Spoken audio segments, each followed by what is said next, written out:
Oi, turma. Vocês lembram que na última aula nós falamos sobre a Revolução Francesa e de como a Revolução Francesa influenciou a independência dos países da América Latina. Então, antes de chegar nessa independência no Brasil, nós vamos falar de alguns movimentos que ocorreram com objetivos separatistas. Então, vamos começar falando sobre a Inconfidência Mineira. A Inconfidência Mineira foi uma revolta liderada pela classe rica, principalmente pelos mineradores.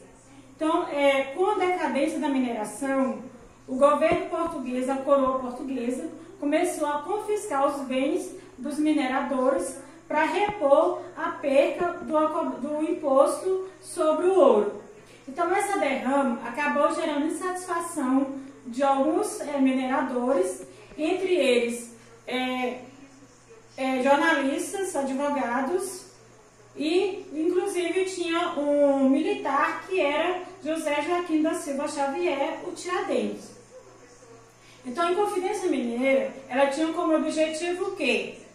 Separar o Brasil de Portugal, adotar uma nova bandeira, que é aquela bandeira que nós temos hoje em Minas Gerais, ainda que libertas, que está aí em latim, foi uma ideia criada ainda no movimento da Inconfidência Mineira.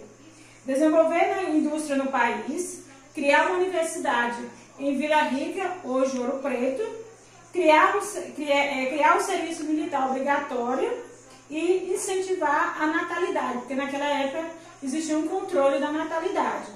Então, a Inconfidência Mineira ela ocorreu no século XVIII e o Joaquim José da Silva Xavier, ele representava, entre todos do movimento, a classe menos favorecida, ou seja, a classe alqueira que seriam mais pobres.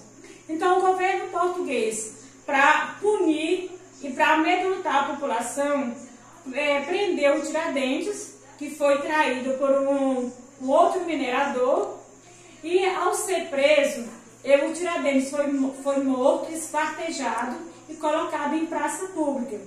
Por que ele foi esquartejado e colocado em praça pública? Para que a população percebesse o poder que a coroa portuguesa tinha na colônia. Então, prender e esquartejando uma pessoa, logicamente que os outros não iriam querer ter a mesma função.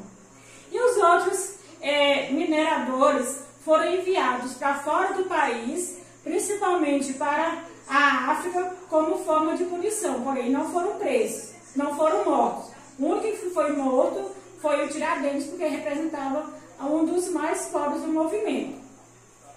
Alguns anos depois, começou um outro movimento, agora na Bahia, chamado Conjuração Baiana. A Conjuração Baiana foi um movimento popular, liderado pela classe pobre, ou seja, por ex-mineradores, por ex-escravos, profissionais liberais, negros libertos e o restante da população. Esse movimento ele foi chamado popular porque tinha a participação do povo.